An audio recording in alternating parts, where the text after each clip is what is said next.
A gray autumn. A fine drizzle. The weather is clearly not in the mood to please anyone.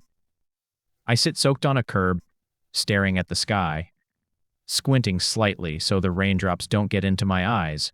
The tears of the rain keep falling on me, because I never carry an umbrella, always accept the weather as it is. I have nowhere to hurry. No one needs me. I belong nowhere. Instead, I travel from city to city, watching people. Watching their problems, and more than just their problems. I watch those who walk beside them. And those companions come in many forms. Sometimes they are kind and radiant, sometimes with hatred and malice. Just like now, a woman emerged from the police station across the street, crying. What followed her made me fix my gaze on her. A cloud of sticky, animal terror dragged behind her. As she passed by me, I silently took out a pack of cigarettes, and still staring into nowhere, offered one to her. The woman stopped sobbing for a moment, looked at me in confusion, and without saying a word, took the cigarette. Lighting it, she sat down beside me and began to cry again. I didn't rush into conversation, knowing it would be pointless. There were no answers to be had right now. Time passed. The cigarette burned down, and the woman, as if having made a decision, stood up and headed back toward the police station. "They won't help you," I said. My voice was calm and emotionless, but she flinched as if I had screamed at the top of my lungs. I finished my cigarette, stood up, and slowly walked down the street in the opposite direction. I felt her emotions and knew she had no choice but to follow me. "What do you mean?" she asked. Like an obedient little dog, the woman scurried, without even asking where we were going. "You want the police to solve your problems," I said, "but your problems aren't caused by other people. And those brave lads don't deal with those kinds of problems." "But how do you know what's bothering me?" "I know a great many things." When we reached a small gazebo, I sat down on a bench and looked at her. Without asking unnecessary questions, she sat beside me. I stared into her eyes for about 3 minutes. Then she spoke first. "Someone lives in my house. I constantly hear footsteps. I feel someone standing behind me. Things, and I think I saw something in the mirror." I yawned lazily, feigning utter boredom, and lit a cigarette. "You don't believe me," she said hurtfully. "The police didn't believe me either. I'm telling the truth." "About 20% of it," I replied. "The rest is your imagination. I need to see your house." By the look in her eyes, the reality of the situation finally hit her. She had followed a stranger for several blocks, and now he wanted to get into her home. And my appearance hardly inspired trust. An old military-style trench coat, worn combat boots, black jeans, a matching skull-print t-shirt. A typical nonconformist, she half stood, deciding to end the conversation, but when she met my gaze, she sat down. "I don't need your apartment yet. I want to see the building you live in. I can walk there with the and watch the house. The choice is yours." She had no real choice. 20 minutes later, I stood in front of an ordinary apartment block in a residential district. It looked no different from its twins, but I felt its peculiarity. My target was there. "There. My name is Olga," the woman said quietly. "I don't care," I replied indifferently. "Call me whatever you want. You live on the 3rd floor, that apartment." My words stunned her. She went pale. "Have you been following me?" "It's there." Olga obediently let me into the stairwell, and visibly nervous. What a front door. What I saw in the hallway immediately displeased me. A mirror hung directly opposite the entrance. An ordinary mirror, but I could already feel it would be trouble. "Fuck," I muttered through clenched teeth as I untied my laces. Just what I needed. "Did something happen?" Olga asked anxiously. "Who hung mirror there?" The question caught her off guard. She hesitated, then said uncertainly, "It's always been there." "That's bad."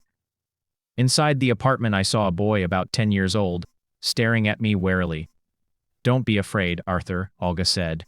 "This man will help us. I think." She hugged the boy and stroked his hair soothingly while I surveyed the battlefield. A standard two-room apartment, a living room, and its bedroom opening into a long corridor ending in the kitchen. Too many mirrors. That didn't improve my mood. After inspecting every corner, I turned to the tense woman watching me. I'll come back after dark. Wait. Night. What could be more beautiful? The weight in my bag felt reassuring as I unhurriedly toward another job. They didn't know when I would come, and they were stretched to their limit with tension when I entered the apartment.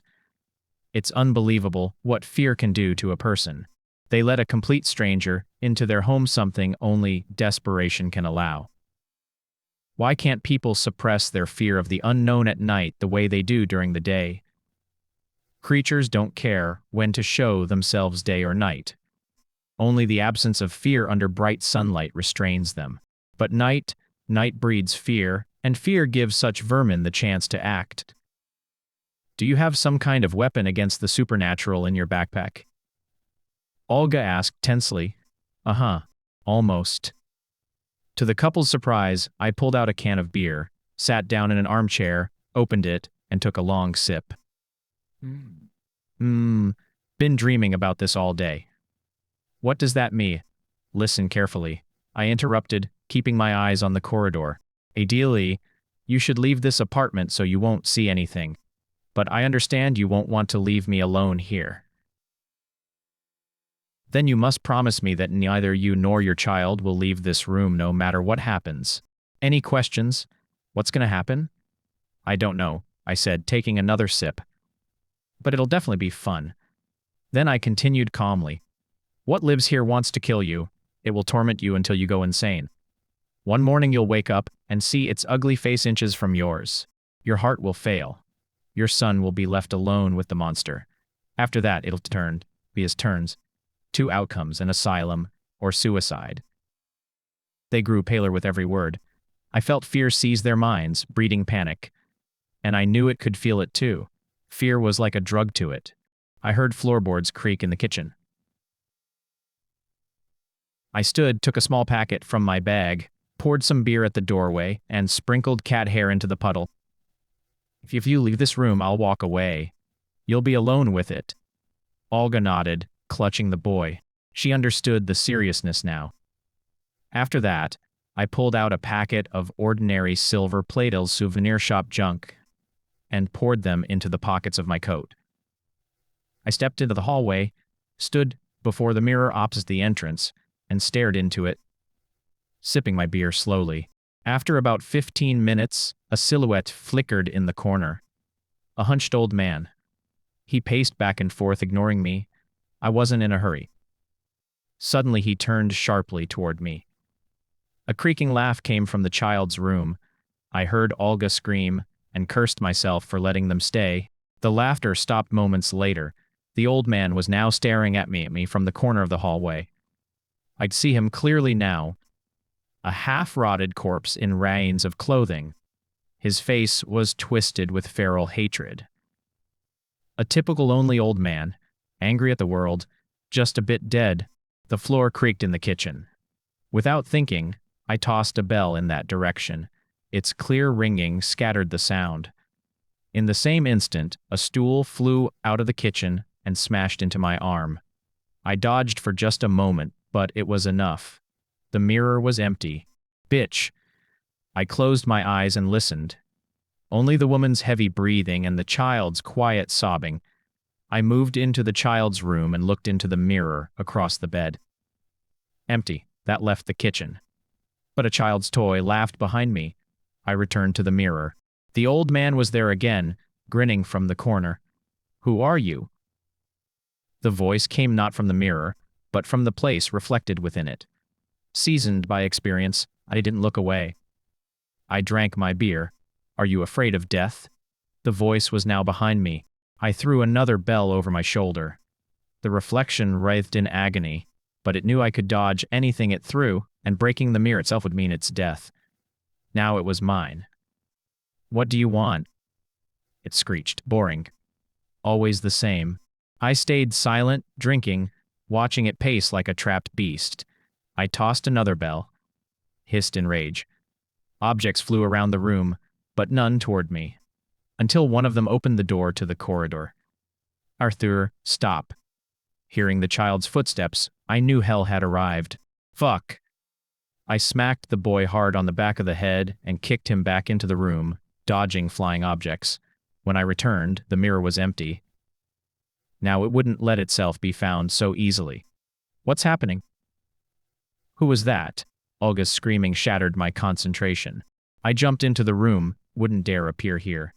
I collapsed into a chair, pulled out another beer, and a pack of cigarettes, lit up, and stared into nothingness. Her apologies blended in noise. I thought fast.